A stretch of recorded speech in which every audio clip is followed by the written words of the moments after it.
Hello, ladies and gentlemen. Thank you very much for joining us. My name is Sanjeev Narayan. I'm an associate editor of the Journal of the American College of Cardiology, and today with me we have Dr. Rohit Mehta, who's going to be discussing his new paper, which is coming up in a forthcoming issue, entitled Device Interactions in Patients with Advanced Cardiomyopathy. We have Dr. Mehta here to discuss that. Hello, how are you? So, Dr. Mehta, we found your paper very interesting, and in it you describe a potentially very important clinical interaction between two different types of device in patients with advanced heart failure. Could you tell us a bit about your findings? Sure. We actually had a patient who had an advanced cardiomyopathy and developed cardiogenic shock, and at the time she had an implantable defibrillator in place. To go to the operating room, we turned her detections off, and then she had a left ventricular assist device placed, but following implantation of the LVAD, we were unable to communicate with her device again. Thus, her detections remained off, and she was potentially excluded from a vital life-saving therapy. At the time, it was concerning to us because there was a big move in the industry to move towards wireless technology, both from the standpoint of patient convenience as well as a number of clinical issues that are of benefit.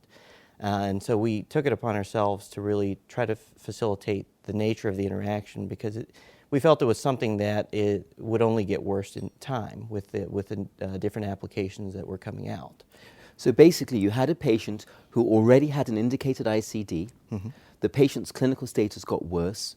An left ventricular assist device, I believe it was the HeartMate 2, was implanted. That's correct. And then you could no longer communicate with the ICD. Correct. And I believe you had another patient in that study with a similar story. We did. Actually, there was another case that arose after we initially began writing the case up.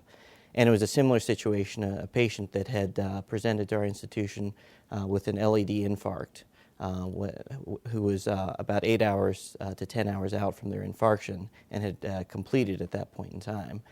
She had developed a pretty bad cardiomyopathy and advanced congestive heart failure, had an ICD placed for primary prevention of sudden cardiac death, and in a similar fashion developed cardiogenic shock that necessitated a left ventricular assist device. In a similar situation, went to the operating room with therapies off, and then following implantation of the LVAD, we were unable to communicate with her device as well. Gosh, so that could be a very serious situation with therapies off. So what did you do next? I believe you were unable to program around this. We were. We attempted to actually instill barriers between the two devices. We attempted to alter the VAD flows to change the frequencies at which the left ventricular assist device was operating, but unfortunately we were unable to restore therapies. Then we proceeded to actually change out the pulse generator. And what we did was prospectively, with the help of our device reps locally, they provided us a device test on the field. And so we pulled the device out of the pocket, and what we found is that immediately pulling the device away from the ventricular assist device restored communications outside the pocket. We proceeded to then put a new device on the field, test it outside and then again inside the pocket, found that everything was working sufficiently, performed defibrillation thresholds again, and then finished the procedure. We did send the original device back to the manufacturer to make sure that there wasn't just a sporadic engineering flaw, and the device came back functional. Super.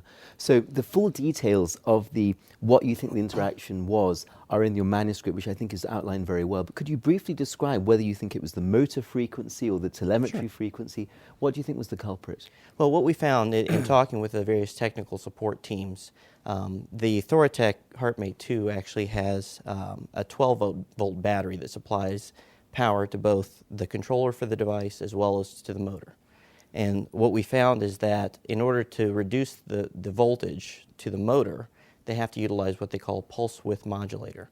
And that pulse width modulator is continuously on, so it operates in a wireless telemetric fashion all the time. It never turns off.